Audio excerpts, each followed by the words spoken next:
it seems like a less of a price to pay than losing like yourself. So Junstin apparently is not undefeated, and Strunk is. Michael Strunk is one of 5 players that are undefeated heading into round 7. Right, why don't you read those? That would be, I don't know the first names for all of them, but M. Rondon, Alex Bertoncini, Corey McDuffie, Griffin Corrigan, right, and Michael Strunk. Right, so Alex gave his rug deck to Griffin Corrigan, and now both of those guys are undefeated. McDuffie, what was McDuffie playing? We saw him earlier, wasn't it? Was that round 1 versus Laskin? You mean round 2? Round 2. Well, the first round we watched. Who was that? It was Corey McDuffie. When did we watch? We saw him round 2. Round 2? I think so. Okay. Against Laskin then. Yeah, I think so. That's what I thought. I couldn't remember, but for sure. So he's playing the Dark Blade, not Darker Blade, but I think Dark Blade. Right. Because he's still got the Squadron Blackest Hawks. Night. Not Blackest Night, because he has the Squadron Hawks. It's just a regular Dark Blade. New Dark Blade, if you want to include new Phyrexia cards. So Cloke leads off with a Celestial Colonnade, and Strunk starts with a Creeping Tar Pit.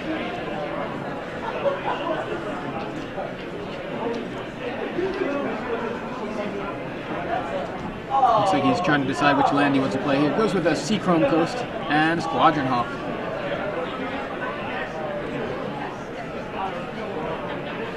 This is looking awful familiar. I said, the old guard. No, I mean from last night. Oh, fair enough, yeah. Legacy Challenge players, your pairings are being posted on the D2H boards on blue paper. Legacy Challenge players, your pairings are being posted. They apparently have a miniature Papa John's around here, because I keep seeing tiny Papa John's boxes. Yeah, it must be a little tiny Papa John's. So, second turn, Blackcleave Cliffs and the Duress from Strunk. Justin says, alright, here we go. See My Island, Squadron Hawk, Preordain, Inkamoth Nexus, Sword of Feast and Famine, and Jace the Mind Sculptor. Pretty much, I mean... It's a nice choice here because you want to take this Jace or the Sword. Yeah. I think to take the Sword. Yeah, I mean... I don't know... it depends on what he has in his hand. If he has an Inquisition... Well, yeah. Well, if he has an Inquisition, he'd just double him up right now, you know? Yeah. But, like, he's going to take the Sword. It seems like the Jace could be a bigger threat, though, to him getting his combo off. Could be. Preordain from Strunk, who draws looks like a Spellskite, I want to say. I think so. And something else. He doesn't want to. Put both on the bottom? Yep. Yep. So draws are planes. Or it's not a planes. No. Certainly looked like a planes for a second. I'm like, wait a second, he's not the one playing. Wait. So at Very 5-1, we have AJ Soccer, Nate Pease, Drew Levin, Edgar Flores, Tim Landale, Jay Cruvelier, and Kit Holland. Justin Cloke, who we're watching right now, is actually 5-0-1. So he's undefeated, but he hasn't won every round either. So Justin gets in with his Squadron Hawk, plays a Preordain of his own.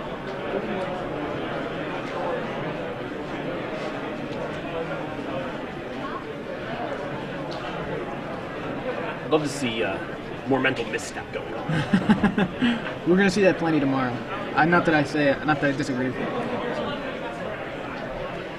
Passes the turn back to Michael. Legacy Challenge players, your actual pairings are about to be posted. Please return to the boards to find your actual seats. Halimar Depths from Mike.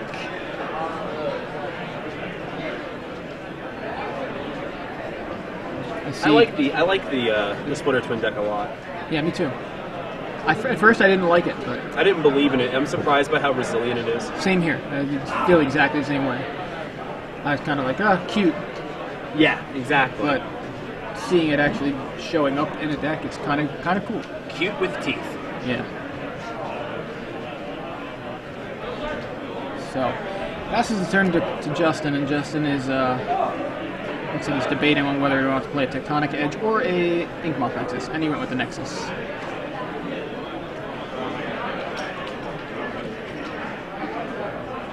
So So he has the option here if he wants to play a Jace, but Strunk is representing Mana Leak and or Spell Pierce. So Justin just goes with Squadron Hawk. Second one. And he'll represent Mana Leak. Touche, Justin. Touche. Passes the turn, and Michael in the tank. Passes the turn after dropping a Creeping Tar Pit.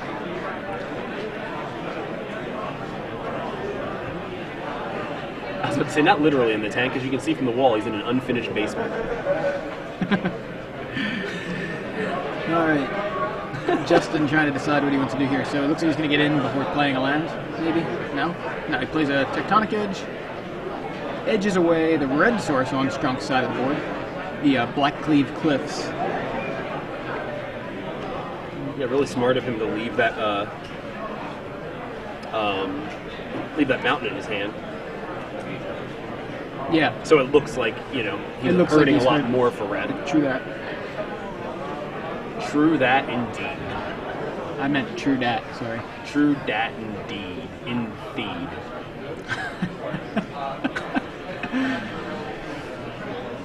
Looks like he really wants to use that mana for something first, so let's see what he's doing. Oh no, he just trying let to it figure go. out what color to float. I mean, like, Yeah. no, I mean, you know, even if he has nothing, yeah, he should always float something.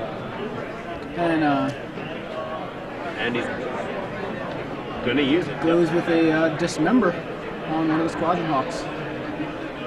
-5/-5 on that Hawk seems a little overkill, but That kills him a lot. yeah. He's really dead. Every feather plucked individually. Yeah. I'm sure it's exactly what just happened. Dismembered, defeathered. Jace the Mind Sculptor from Strunk after dropping his Mountain and a Mana Leak from Justin. Yep. Passes the turn. Which allows him to play his own Jace. Yep. Which Strunk knows he has because he saw his hand earlier. So in with the Squadron Hawk. And here comes a Jace, I would think, and a Colonnade maybe. I didn't see if he had like a Spell Pierce or something in hand to maybe keep mana open for. He's definitely got Colonnade, obviously, it's right there. So it looks like he's going We with have one spot remaining. The $10 Jace. draft. If you would like to draft, please come up to the side of the stage and get registered.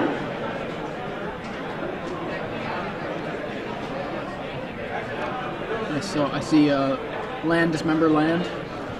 So Seachrome Coast, Dismember Plains, I believe is what I see. Looks like he's putting some of the lands back. This would be a really bad time for Michael to play Liliana and Search. Yeah, it would be. Don't think that's his plan. Nah. He does have it into the Royal there, and then just drew Another a... Dismember, I believe? Or is that a Despise? Had trouble telling. Activate, kill Jace. Unless you've got a Condemn, or... Yeah, and he does. Oh, Dismember, that'll work. I'm gonna say he doesn't play Condemn, does he? Does not play Condemn. He plays Dismember, though, and that will kill the Tar Pit. But also, notably, drop Justin to 16. Yeah, but he got a land destruction spell in there He for did. 1 mana. Yeah, he I'd did. pay 4 life for that. I think I would, too. I think that's a good deal. Also saved his Jace. Very true. I'd pay 4 life for that. Yeah.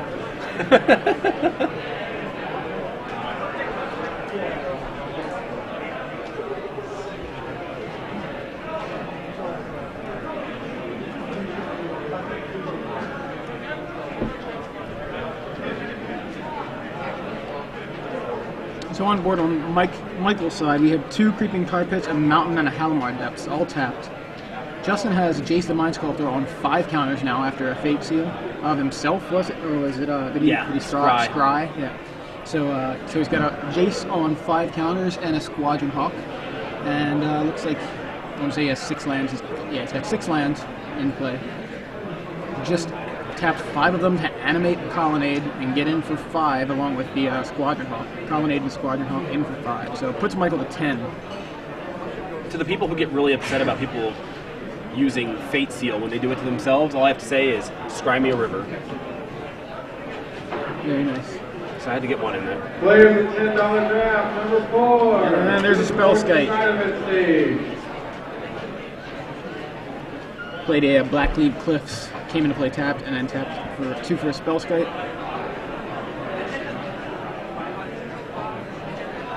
And Justin now with a commanding position on the board right now.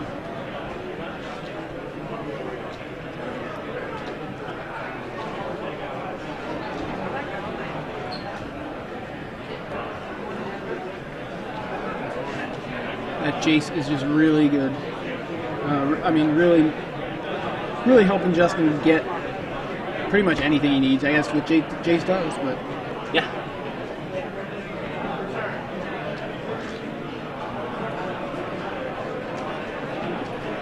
All right, Justin taps 4, 5, animate Colonnade, in for 5. And now Michael has something to say about it. A Dismember of his own. He does pay 2 life for that. Yeah, 2 life, a black, and a colorless. But again, it deals with it, which is right. what he needed to do there. Took out the Colonnade, so he got the land destruction spell. A little cheaper on life.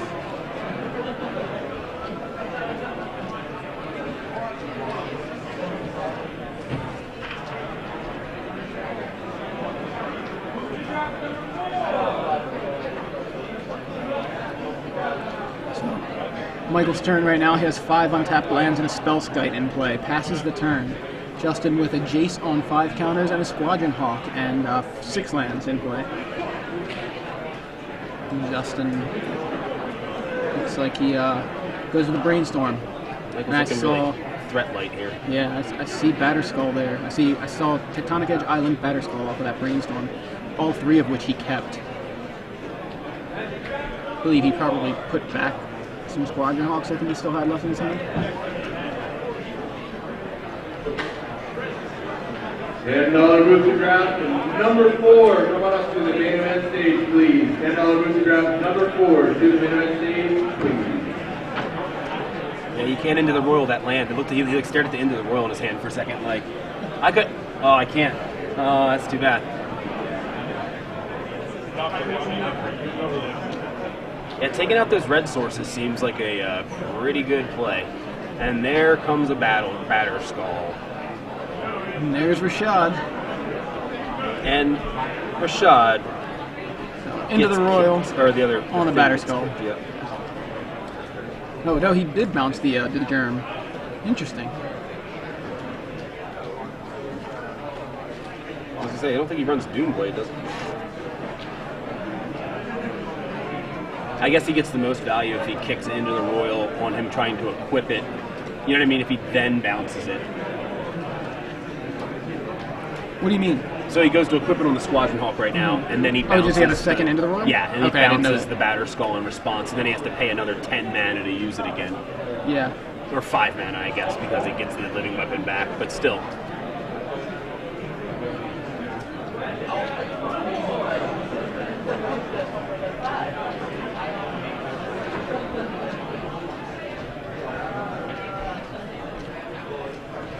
And there's the Batterskull on the Squadron Hawk. Didn't really have. Doesn't look like he has a response to that. No. I would have bounced in response to the equip because now the Squadron Hawk attacks untapped. I don't know if it's not really that relevant, but still, it's just another thing that you can prevent. He's doing something here. He's got mana leak mana up now. Justin does. Okay. Flashes into Seaver. Okay. Yeah, we'll tap the guy in response. Okay, that's not terrible.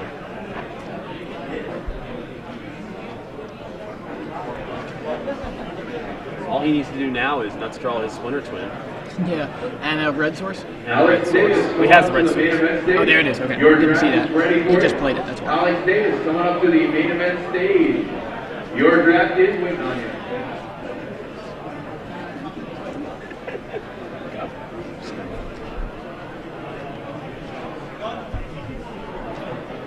So now Strunk's got some serious decisions to make here. He's on the brink. He's going to pass the turn.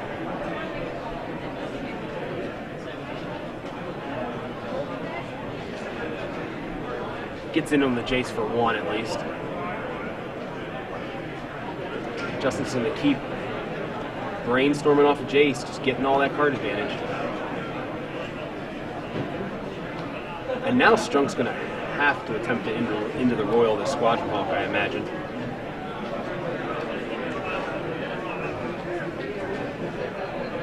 He can't block with the Spell Skite.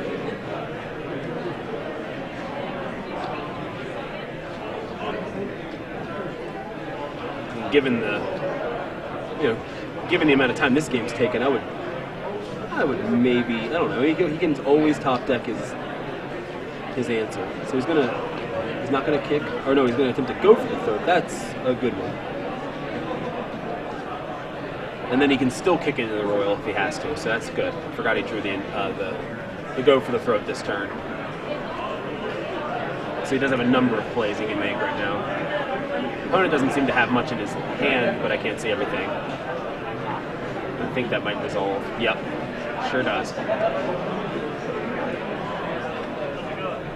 I would post-combat, I would bounce and then replay the Batterskull with Jace.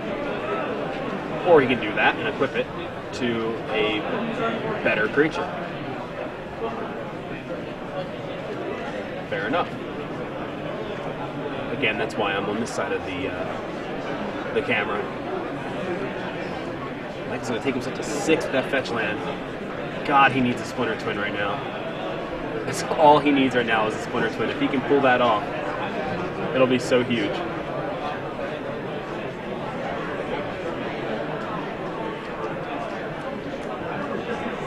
Justin is tapped out. Justin pretty much has the win on the board in a turn or two. Inkmoth Nexus won't get him there, unfortunately. But he really needs it right now. Kicks into the Royal on the Hawk, or on the Hawk, right? Draws off of that. He gets one more draw. I think he might have drew a probe there. And he draws the Splinter Twin. Unbelievable. Splinter Twin comes down off the top of the deck thanks to a well-timed into the Royal. And he takes game 1. In amazing fashion. It is too bad Joey left and missed that.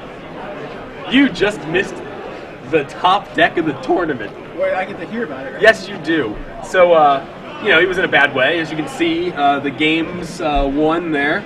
Yeah. End of turn. So Justin plays a Squadron Hawk, equips the Batterskull after his Hawk gets go for the throated, right? Okay. Plays the second Hawk, equips it. Strunk end of turn, kicks into the Royal. Last card in his hand, right? Right.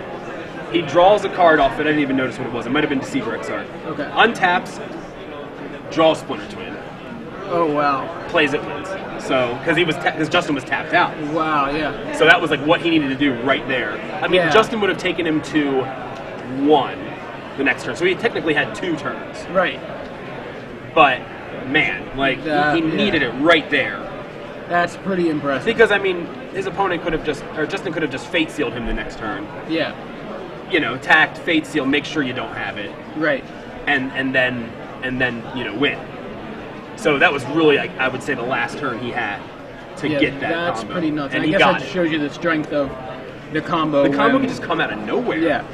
I think that's the big thing. And we saw that earlier with Harrison, I think, kind of, where, he seemed like he was in a bad situation. He just played really tight to live, and then until he got to the point where he could resolve his combo and win. Yeah. And draw into it, get the right cards, and win.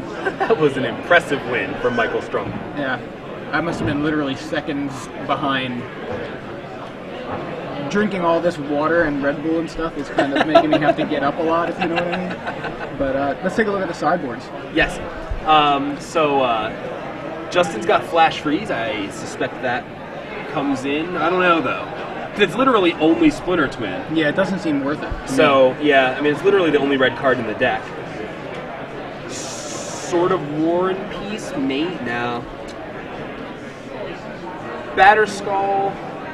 Does he really need another Batterskull? I don't know. It doesn't. I think that seems like it's there against something Celestial very Purge. aggressive. Yeah. Celestial Purge definitely comes in. Celestial Purge for sure. I think that may be it, though. Might be it. Divine Offering takes care of Spellskite. Yeah. I mean, that's maybe worthwhile, but you really want. I don't know if you really want to bring in one card or Divine Offering. He's got 3 copies of Divine Offering. I don't know if it's really worth bringing it in just for Spellskites. Yeah, but I don't know. I could be wrong. I could be totally wrong. I think you're right, because it is just Spellskite. Right. That he would have to deal with.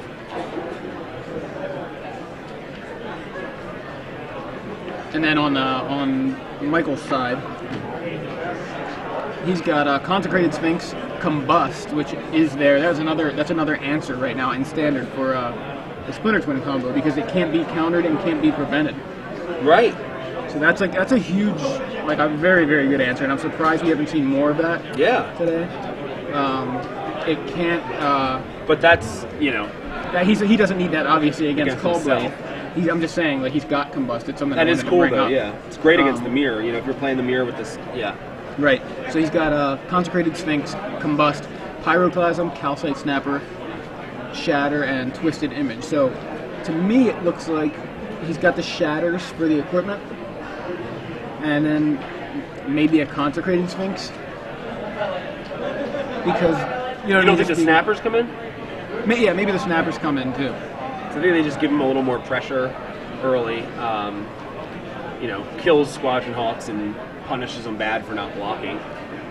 So, in the meantime, game's gotten started. Justin leads with a Colonnade. Michael goes with a Creeping Tar Pit, and Justin plays an Island into Stoneforge Mystic for Sword of Feast and Famine. Mm-hmm.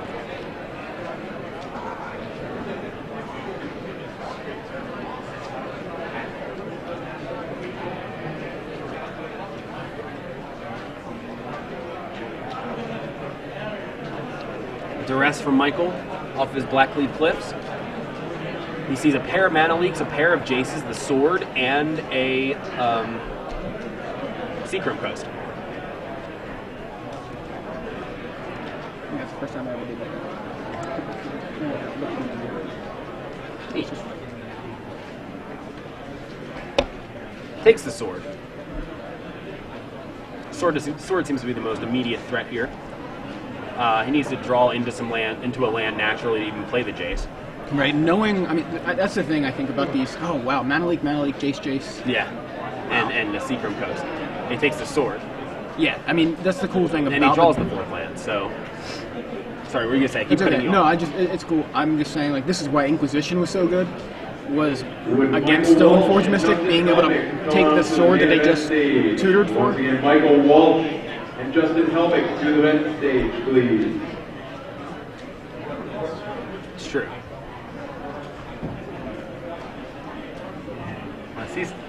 Michael has the Splinter Twin in his hand. Does he have the Deceiver also? It's such a fast combo if it goes unanswered. Yeah. The fact that you can just go end of turn Deceiver, next turn play the Splinter Twin. Right, that's the whole thing. And Tony L. Yates on Twitter just said about Consume the Meek being a possible answer to the combo, because obviously all your guys cost nothing. You know what I mean? They all cost less than 3, so you Consume the Meek instant speed after they make infinite guys. But the problem is, it's not. It can happen even faster than that. It can happen way quicker than that. So it is a good answer if you've got 6 lands basically, because a lot of times they're going to tap down one of your lands. Right. If they're expecting Consume the Meek. Right. Which at this point maybe they're not, because it's a fresh deck and that's not necessarily one of the answers that people have been playing to it. But if you have 5 lands out and they expect Consume the Meek, they're just going to play Deceiver Exarch, tap one of your lands, and then go off on their turn when you don't have the mana to play Consume the Meek. Of course, that's, again, only if they're expecting it, and they may not be. There's the Exarch goes straight to the top. So he's got the combo then. Yep. He doesn't get to draw it, because there's a Palomar depths. Right, but he's but got if he has a available, preordained, right, he can. Or like a Taxian Probe or something. But he's got an Exarch in his hand too. It looks like he has the combo in his hand, but he doesn't have a second red source. That's his problem. Oh, right, okay. Batterskull, Viled in off of the Stoneforge Mystic. So is it that confusing when you play Stoneforge Mystic to say she tutored something up? Because tutors, referring to Demonic Tutor. Right. And if that's not a current card, are people that confused?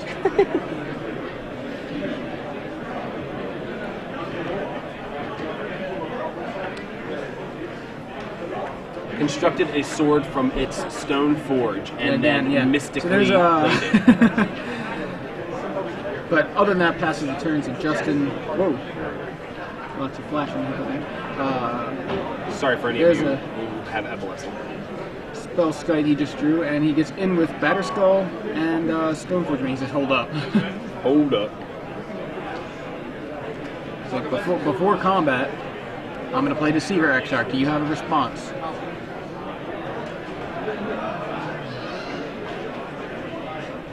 Answer to that question is, you better. Yeah, at this point. Because you know he's got it. He's got the Scalding Tarn sitting there, so he has the second red source. Right. And he's got a mountain in his hand, too. So several second red sources available to him. Why did he tap? Yeah, I think he just was trying to represent that he's attacking. Doesn't even think about, oh wait, it's have vigilance.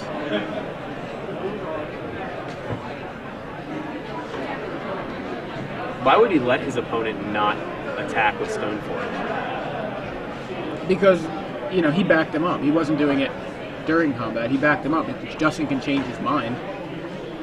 I know, but why? I'm saying, like, why didn't he let him attack? And then I see what you're saying. Oh, did he bring that down and block? You know what I mean? Right. He wouldn't trade, but still, he can violent another equipment right now. Right. You know what I mean? I don't know what good it's going to do, but it's just like. Good point. He tapped it because he tapped the. He played Deceiver Exarch. I thought you were talking about the Rashad token attacking. Oh, he tapped. He tapped okay, it yeah, with Deceiver Exarch. Yeah, that's why I was confused for a second. So I was like, what did he tap? No, but I'm just wondering why. No, I know what you're saying. Oh, but if he tapped to prevent it from attacking, that's fine. But and if he has the combo, I don't know. Whatever. That's why. That's what it was. But he has the combo, so why it doesn't matter? You know? I don't know. Maybe he wants him to think he doesn't have the combo. Right. Anyway, he plays a mountain and plays a Spell Skite, which is, I believe, on the stack still, with a mana leak. And Michael pays for the mana leak. He's trying to draw out the counter spells. What he's trying to do. And it's working. If that's what he's trying to do, that's what. So, mana leak again. It's going to take him an extra turn. Yeah. I believe Alex is 7-0. He just made some sort of gesture here. I kind of missed it because I thought he had a slip in his hand. So. Players preparing for the next round has been posted. Launch party players preparing for the next round has been posted. So he definitely got those mana leaks out of Justin's hand. Which I think he knew they were there for a while, right? Oh yeah. They've been there all game. That's right.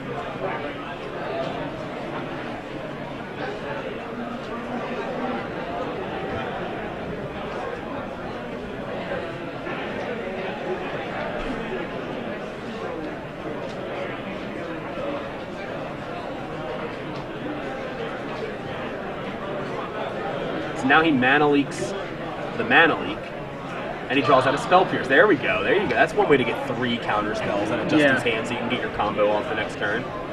Now he's gonna. Now you could always go for the throw to his guy, but I think he has 7 lands at this point, so he can just combo, play both pieces in one turn, and just win. And he has a second Exarch. Is that? He has one in his hand. I'm pretty sure. Remember, I think he put it on top with the Halimar Depths. Right.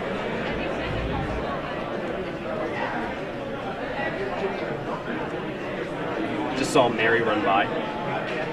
Top 8 with Zoo. Oh, right. And DC. Yeah. Bouncing the Exarch with Jace. Beats in for 5 there. Batters in. Yep. Now he does. Now Justin is again representing a counterspell. But Justin, with 3 counterspells out of his hand, is a very small chance that he actually has the counterspell, so we'll see. And he's going to pass the turn. Okay, so he's setting up.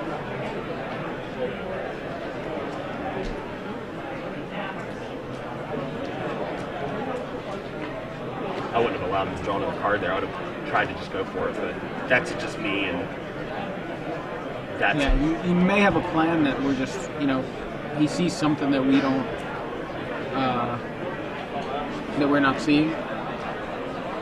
Maybe he just wants to draw out as many counter spells as possible. And it looks like you know, Justin doesn't have one. It looks like he's got sort of War and Peace, I think, in his hand. Jace and something else. I want to say Spellskite or something, but I'm not 100% sure on that.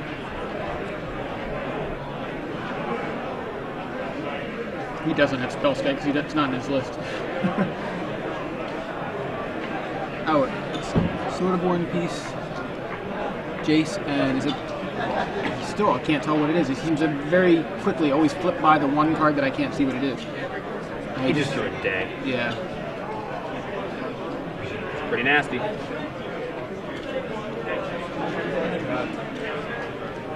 What do you think the chances are he keeps the day here? I don't know. Maybe casts it a little? Probably casts it a little bit. Yeah. I'm going to just cast this for a little bit.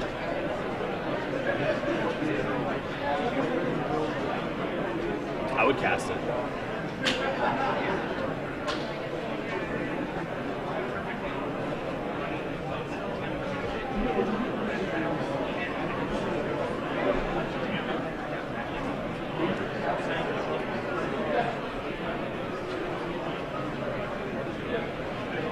Yeah. Come on. Come on.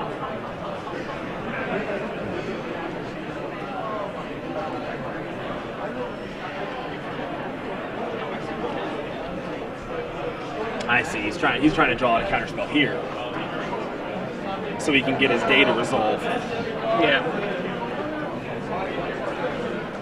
Seems like a good plan. At this point, like facing down 2 Exarchs, he's got to feel like Michael has it after all that counterspell baiting.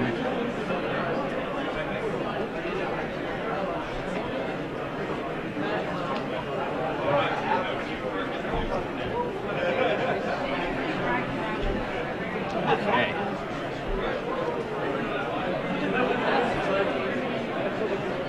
And there's a Splinter Twin, and there's the Celestial Purge for it. Yeah, he's like, it goes on there, then you're going to purge it, and I'm going to respond. Yeah, by, that was bad. He that should was- have really day judgmented. That's what I was. Yeah, He had the day. He should have done it. In response, I'm gonna use his ability a million times, and I'm Right. gonna win. he's like, I've got it right now. You can purge it all you want. At the end of your purge resolving, I have 1,000,000 guys, or however many, whatever arbitrary number. So wait a minute, he's letting him back up? I don't understand that.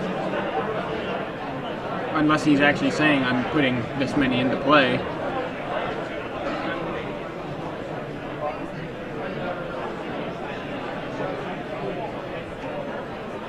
I'm not real sure what just happened there. He pretty much played Celestial Purge like it was a counter spell. You know what I mean? Does he? I don't get it. I don't get the timing on that. Like basically he said I'm gonna play Splinter Twin, and Justin played Celestial Purge in response, it looked like. Yeah, that. I don't know what happened there. Yeah, because he really if Is there? I'm going to ask Glenn. Okay. Glenn, is there ever an opportunity to purge a Splinter Twin before they can respond by making 1,000,000 dues? Because that's kind of what just happened. When So- the deceiver taps, you can purge the Splinter Twin at that point, and that will prevent. It's before the other deceiver comes into play, so they can't Right. tap again. right. So you can't make any more. Okay. You can't stop them from making one copy, but you can stop them from making any more than one. Okay. Okay. What it looked like just happened though is he plays Splinter Twin. Justin looks like he responds with Celestial Purge before the Splinter Twin even goes on. Can't do that. Yeah, it looked like. Then he put it on there and he said, "Okay, so you're hitting the twin." In response, he like taps it like he's going to make it something, and it looks like Michael just let him back up and kill it the way you did, the way you said. So he just ended up with one I token. think there was probably an instance of shortcutting. Yeah, it was where just the very. player was just basically saying like resolve. I'm So he assuming can't you're just gonna put the try and thing on make the it go stack that. a bunch of times in response? No, No, because 'cause you it's don't have a way tapped. to Yeah. untap at instant speed.